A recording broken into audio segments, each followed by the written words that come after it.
नमस्कार दोस्तों, आप सभी का एक बार फिर से अपने पार्ट नंबर 3 में सभी का स्वागत है। इससे पहले हम राजस्थान में 1847 क्रांति की 2 वीडियो में अध्ययन कर चुके हैं। पहले हम नसीराबाद में विद्रोह देखा था, राजस्थान में पहले क्या स्थिति थी उसका देखा था। उसके बाद अपन दूसरे विद्रोह में देखा नीमच का में क्या हुआ। आज हम आबू में विद्रोह देखेंगे। इससे पहले एक बार आप सभी अपने चैनल को सब्सक्राइब करें, ज्यादा से ज्यादा लोगों को शेयर करें और लाइक करें। हम आबू में विद्रोह देखे 1857 का। तो आबू में उस समय पूर्विया सैनिक थे। ये पूर्विया सैनिक एरनपुरा छावनी से गए हुए थे। एरनपुरा छावनी से। एरनपुरा पाली में स्थित है। वर्तमान में एरनपुरा पाली में है। तो ये पूर्विया सैनिक वहां से गए थे। उस समय तक राजस्थान के कौन कौन सी छावनी में विद्रोह हो चुका था हमने पढ़ा। नसीराबाद में। नसीराबाद में कब हुआ था? 28 मई को। नीमच में कब हुआ था? 3 जून को। जून के बाद में अगस्त आती है भैया। तो 21 अगस्त को विद्रोह कहां हुआ? आबू में। आबू में जो विद्रोह करने वाले सैनिक थे वो पूर्विया सैनिक थे। इसके साथ में जोधपुर लीजन के सैनिकों ने भी विद्रोह किया और ये विद्रोह करके सीधे पूछे होल के घर पे।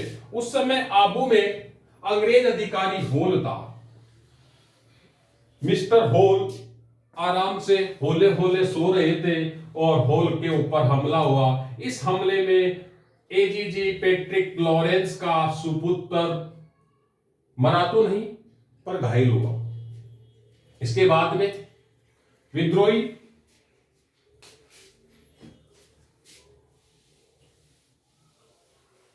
आबू से निकलकर आगे की तरफ सभी का एक ही टारगेट हुआ करता था कि हम विद्रोह करके सीधे कहां जाएंगे? दिल्ली। तो दिल्ली की तरफ कूच किया। परंतु रास्ते में एक जगह है खेरवा। ये वर्तमान में पाली में स्थित है भैया, और अच्छे से याद कर लेना। ये पूछते हैं ये जगह बारी बारी से। खेरवा पाली में स्थित है और इस खेरवा नामक स्थान पर कुशाल सिंह जी चंपावत से इनकी मुलाकात होती है।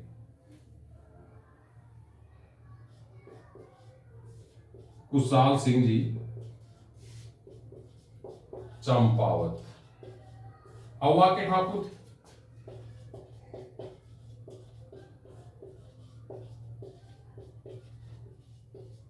आवा के ठाकुर थे कुशाल सिंह जी चंपावत। इनसे मुलाकात होती है और मुलाकात होती है, बातचीत होती है। ठाकुर साहब भी अंग्रेजों से हल्के फुल्के से नाराज थे। मारवाड़ के राजा से भी नाराज थे।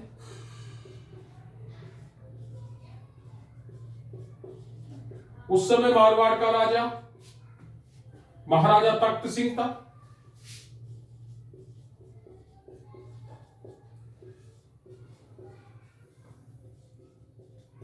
महाराजा तख्त सिंह जी थे। नाराजगी का कारण क्या था? नाराजगी का मूल कारण यही था, इनकी जागीर को लेकर महाराजा की इनके बीच में समस्याएं चल रही थी। इसी बीच में बिथोड़ा नामक स्थान, बिथोड़ा का सामंत बना देते हैं महाराजा कांजी को।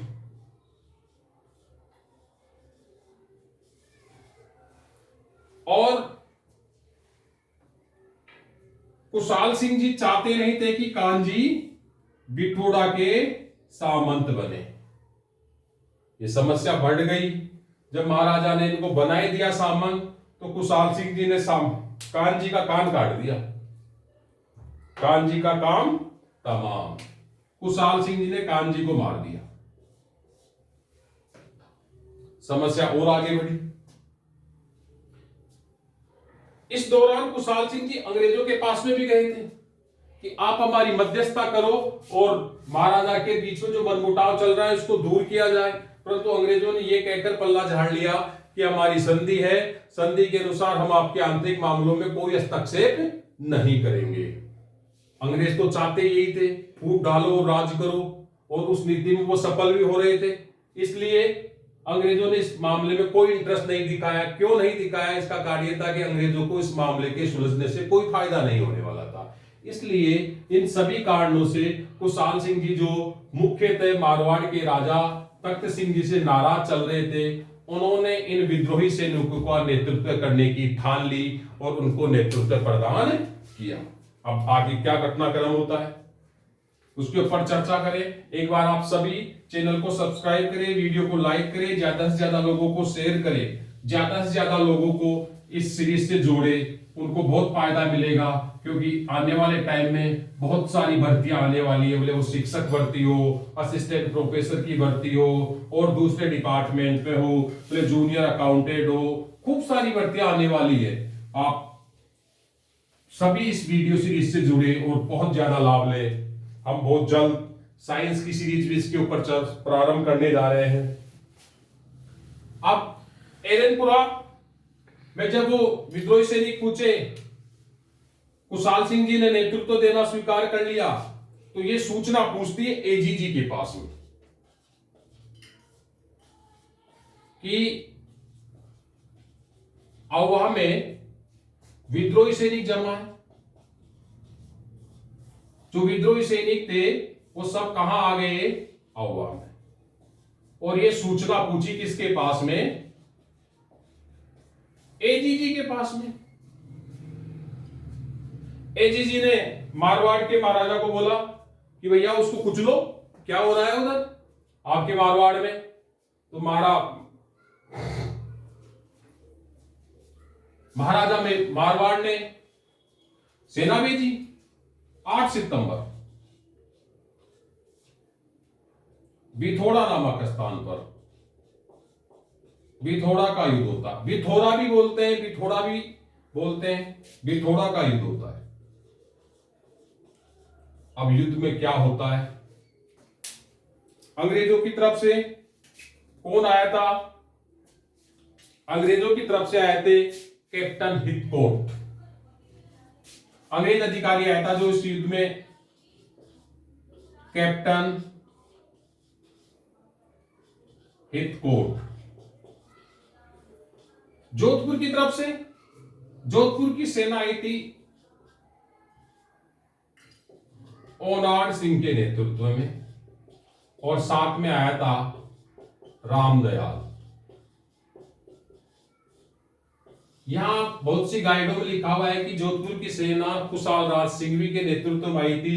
कुशाल राज सिंघवी के नेतृत्व में जो सेना आई थी वो अजमेर गई थी, फिर अजमेर से भी उसको वापस जोधपुर भिजवा दिया गया था, क्योंकि उन सैनिकों ने वहां पूर्व में एजीजी समदरलैंड की प्रतिमा के ऊपर पत्थर फेंके थे, कुछ घटनाएं की थी। इस वजह से उनको वापस मारवाड़ भिजवा दिया गया था। पर जो यहाँ पे सेना आई थी वो ओनाड सिंह जी और रामदयाल जी के नेतृत्व में आई थी। इधर से कौन लड़ रहा था? अववा के सैनिकों का नेतृत्व कौन कर रहा था? वही कुशाल सिंह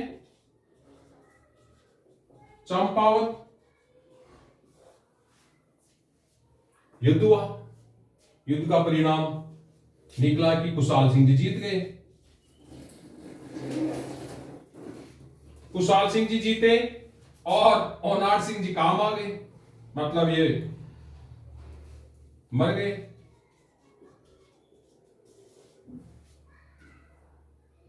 जब ये सूचना एजीजी को पहुंची कि बिथोड़ा के युद्ध में अंग्रेज और मारवाड़ की सेना हार गई, तो एजीजी ने स्वयं अपने नेतृत्व में वहां सेना लाने की ठानी, और मारवाड़ से भी उस समय के पॉलिटिक एजेंट मैकमोसन के नेतृत्व में सेना आई। यह घटना है ठीक 10 दिन बाद की।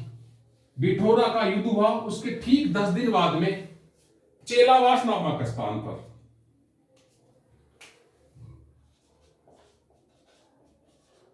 चेलावास का युद्ध कब हुआ भैया? वो 8 सितंबर को हुआ था। आरपीएससी का सबसे फेवरेट क्वेश्चन है। अगर 1857 से आरपीएससी आज तक सबसे ज्यादा क्वेश्चन पूछे हुए तो बिठोड़ा का युद्ध, चेलावास का युद्ध और डेट सहित पूछती है। वो 8 सितंबर को हुआ था और ये हुआ 18 सितंबर को। 10 दिन का अंतर है। 10 दिन का तो टाइम लग भी जाता है भाई, क्योंकि एजीजी के नेतृत्व में जो सेना आ रही है वो कहां से आ रही है? अजमेर से। एजीजी उस समय अजमेर आ गए थे। और कौन थे एजीजी? Patrick Lawrence. उस समय एजीजी पैट्रिक लॉरेंस थे।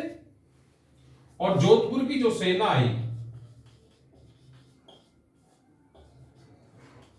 वो आई मैकमोसन के नेतृत्व। जोधपुर की सेना का नेतृत्व किया मैकमोसन ने, और एजीजी के नेतृत्व में जो अजमेर से सेना आई थी वो है ही। और ये युद्ध किसके बीच में लड़ा गया? वही कुशाल सिंह जी।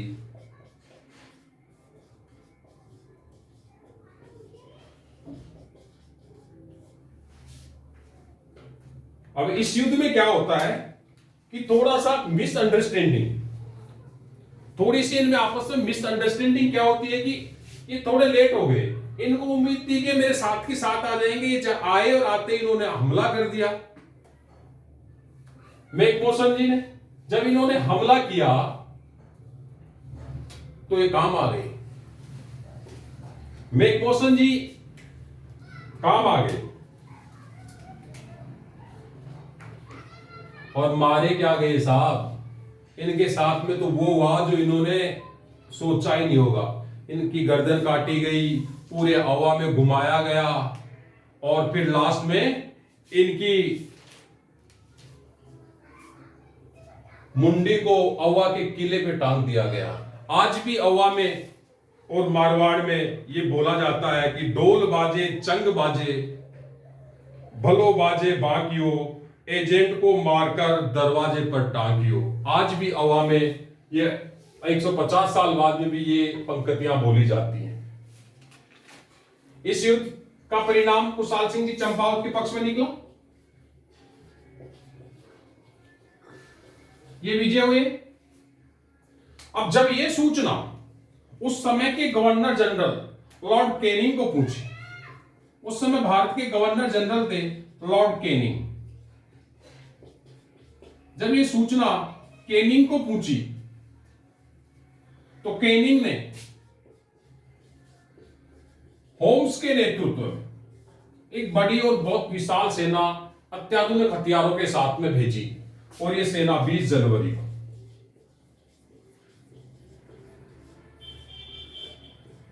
अब 1858 आ गया है।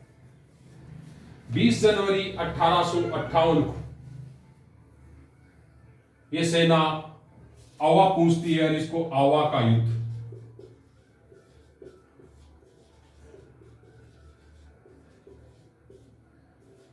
आवा का युद्ध होता है। अब क्या हुआ? 23 जनवरी को कुशाल सिंह जी को लगा कि अब की बार मामला उल्टा है, रिजल्ट अपने पक्ष में आएगा नहीं। अगर रिजल्ट अपने पक्ष में नहीं आएगा तो क्यों ना क्यों दूसरा रास्ता निकाला जाए। कुशाल सिंह जी यहां से गमन करते हैं और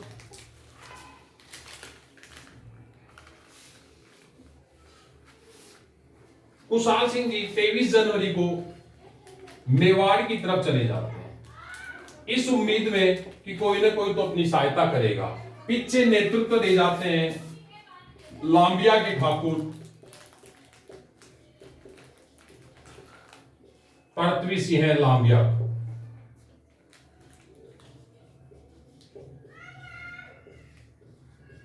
इनको नेतृत्व दिया जाता है। 24 जनवरी को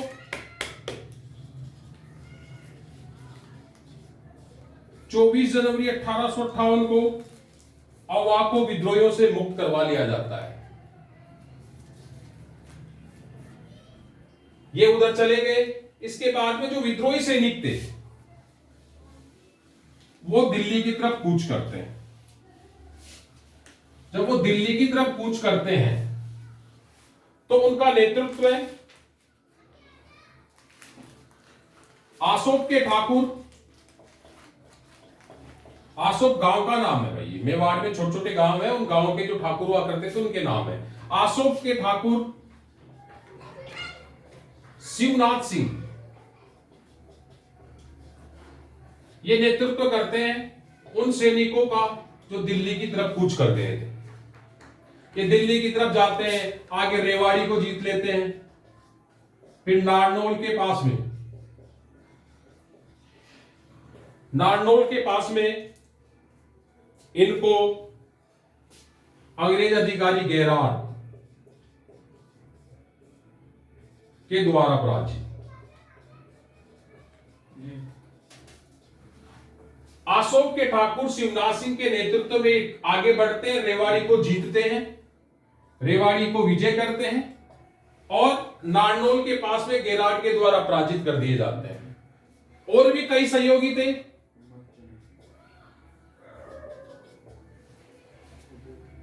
बुल्लर के ठाकुर भी शिवनाथ जी के साथ में थे, जिनका नाम था अजीत सिंह जी। बुल्लर के ठाकुर बिशन सिंह जी, आलनियावास, आलनियावास के ठाकुर अजीत सिंह जी,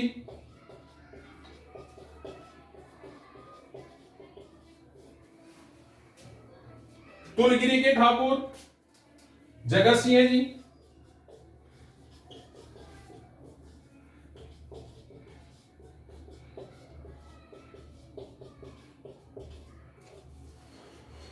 और बसवाना के ठाकुर चांद सिंह जी।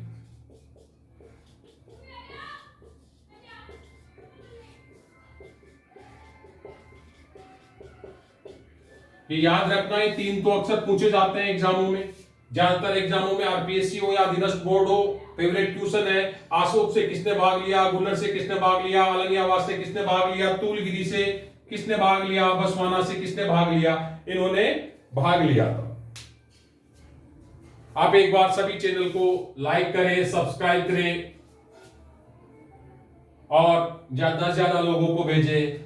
आज हम अभी जो चर्चा कर रहे हैं एरिनपुरा छावनी में हुए विद्रोह की, अब मैं अंत में थोड़ी सी क्रिटिसाइज और बता देता हूं। और राजस्थान के 2-3 इतिहासकार हैं जो कुशाल सिंह जी चंपावत के ऊपर आक्षेप लगाते हैं, एक उन आक्षेपों को दूर करने की कोशिश करते हैं। आक्षेप क्या लगाते हैं? पहले हैं डॉक्टर एमएस जैन, राजस्थान के इतिहासकार हैं जिन्होंने राजस्थान में, डॉक्टर एमएस जैन।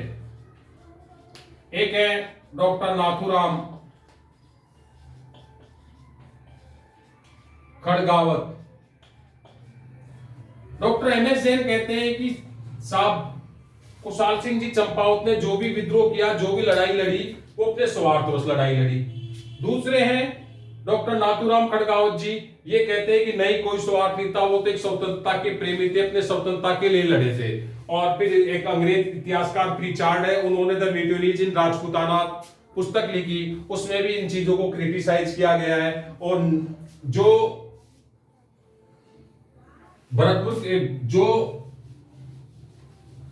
मारवाड़ के पॉलिटिक एजेंट की मरने के बाद में निक्सन को वहां का पॉलिटिक एजेंट बनाया गया था। निक्सन की रिपोर्ट में भी ये बताया गया है कि कौन क्यों और किस लिए लड़ रहा है, परंतु इनके ऊपर बाद में चर्चाएं की जाती है। जब आपको कहीं पे रिटर्न से एग्जाम देना हो, कोई जैसे आरएस मेंस देना हो, आईएएस देना हो, उनमें चर्चा की जाती है। ये अपने दिन के विषय नहीं है। जय हिंद।